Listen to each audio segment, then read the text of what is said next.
ঈদের প্রথম দিন কোথায় গিয়েছিলাম আর এটা কি আগের কোনো প্ল্যানিং ছিল নাকি পুরো ভিডিওটাই কিন্তু এখানেই আছে। তো স্কিপ না করে দেখার অনুরোধ রইল। নমস্কার সবাইকে, আশা করতেছি সবাই অনেক বেশি ভালো আছেন। তো ভিডিও দেখে যারা বোঝার অনেকেও বুঝে গেছেন তো কোথায় গেছিলাম, কার সাথে ভিডিও করছিলাম। তো এদিকে হচ্ছে প্রথমে আমরা সবাই বের হয়ে যাই আর রাস্তাঘাটে একটাও মানুষ নাই। আসলে সেদিন কোনো প্ল্যানিং ছাড়া আমি বলতে গেলে জানতে পারি 7টার দিকে যে আমাদের নিমন্ত্রণ আছে। আর এই জন্য তাড়াহুড়ো করে কোনোভাবে রেডি হয়ে চলে গেলাম। আর এদিকে হচ্ছে আমাদেরকে মামা পিক আপ করতে আসছে, বলতে গেলে আমাদের বাসার পাশেই, তেমন দূরে ছিল না, যার কারণে হেঁটে চলে গেছিলাম।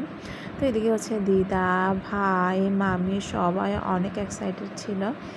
এদিকে আমি হচ্ছে প্রথমে ঢুকে হচ্ছে নিজে একটু ভিডিও করে নিচ্ছিলাম, কোনো প্ল্যানিং ছাড়াই গেছিলাম। তো এমনি একটু করে হালকা পাতলা মেকআপ নিয়ে চলে গেছি। তো এদিকে আসা মাত্র ওদের সবার গল্প শুরু হয়ে গেছে, আর আমি হচ্ছে আসি ভিডিও করব কিভাবে ওইটা দেখতেছিলাম। তো এদিকে হচ্ছে মামি প্রথমে গিয়ে নাস্তা দিয়ে দিয়েছিল, নাস্তা খেতে বসে হচ্ছে সবাই গল্প করতেছিলাম। মামার বাড়ি মানে মধুর হাড়ি, এটা যারা যায় ওরা জানে। আর এদিকে হচ্ছে ঠাকুরের কৃপায় এই মামার বাইরে হচ্ছে আমাদের জন্য অনেক অনেক একটা, মানে কী বলবো, খুব খুব খুব মধুর হাড়ি, যেরকম বলে আসলে মধুর হাড়ি এটা। যদিও এটা আমার মার আপন পিসিতো ভাই, বাট এটা নিজের মামার থেকে অনেক বেশিই করে উনি।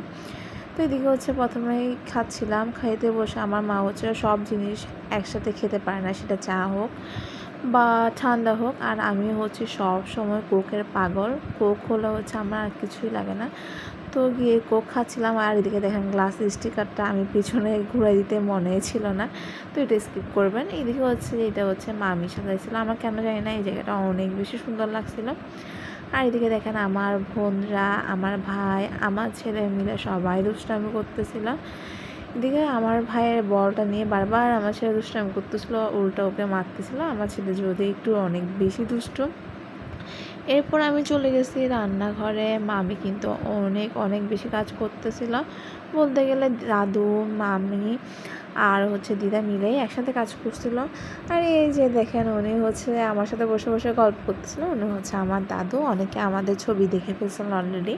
আমি দাদুর সাথে গল্প করতেছিলাম, এই যে এদিকে এসে আমার মাও আসছে, আমার মা এসে দাদুর সাথে কথা বলতেছে। তো আমি ওদেরকে একটু ভিডিও করছিলাম, আমি দুষ্টামি করতেছিলাম, এই জন্য আমাকে বকা দিচ্ছে। তো দাদুর সাথে স্বাভাবিকই দুষ্টামি করতেছিলাম, এই জন্য মা থেকে বকা শুনছে। আর এদিকে পারফিউম দেখে হচ্ছে আমি আর একটু না দিয়ে থাকতে পারিনি। সো ফাইনালি চলে আসছি খাওয়া দাওয়ার পারে। অনেক কিছু রান্না করছিলাম। এখানে ছিল কাতল মাছ, ডিম ভুনা, দেন ছিল এটা ছিল মাংস, পাঁঠার মাংস। এরপরে ছিল এদিকে মুরগির মাংস। এদিকে আবার হচ্ছে মামি রূপচাঁদা মাছে ফ্রাই করতেছিল। তো আমি যখন বলতেছিলাম আমি একটু ভিডিও করব, উনি কি বলে ওইটা আমি দেখাচ্ছি। উনি বলে দাঁড়াও আমি তোমাকে একটু সাজাই গুছাই দিই, তারপর তুমি ভিডিও করিও। তো মামি এদিকে আমাকে একটু সাজাই গুছাই দিচ্ছিল, আমি কিন্তু ওরকম করে ভিডিও করি নাই। তো দেখেন উনি আমাকে আমার জন্য আবার থালে নিচ্ছিল মাছগুলো। উনি অনেক ভালো একটা মেয়ে বলতে গেলে। এদিকে হচ্ছে আমি আবার দাদুর সাথে তাস খেলতে বসছি। যদি আমি তাস খেলার কি বলবো তাও জানি না। তো উনি আমাকে শিখাই দিচ্ছিলো, সরি, যে কিভাবে তুমি তাস খেলতে পারবে। তো আমি ওনার থেকে বসে বসে শিখতেছিলাম।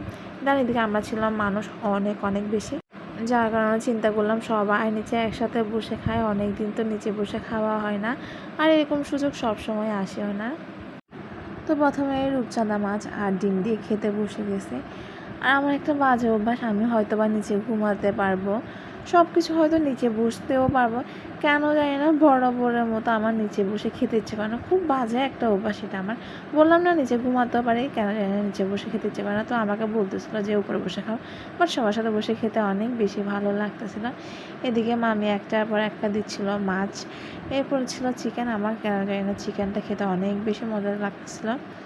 আর এই যে মাছ খেয়ে নিয়েছিলাম, বাট মাছ আমার কিন্তু তেমন একটা ভালো লাগে না, ইদানিং আরও বেশি পরিমাণ খারাপ লাগতেছে। আমি জানি না আমার মাছ কেন জানি একদমই পছন্দ হচ্ছে না, যদিও আমি মাছ আগে অনেক বেশি পছন্দ করতাম। তাও হচ্ছে সবাই বলতেছে খেয়ে নাও, তো আমি খেয়েই নিচ্ছিলাম। এই যে দেখো এরপর হচ্ছে পাঁঠার মাংস তুলে দিচ্ছিল, আমি হচ্ছে ভিডিও করতেছিলাম। অনেক বেশি পরিমাণ ভাত হয়ে গেছিলো, খাবার হয়ে গেছিলো।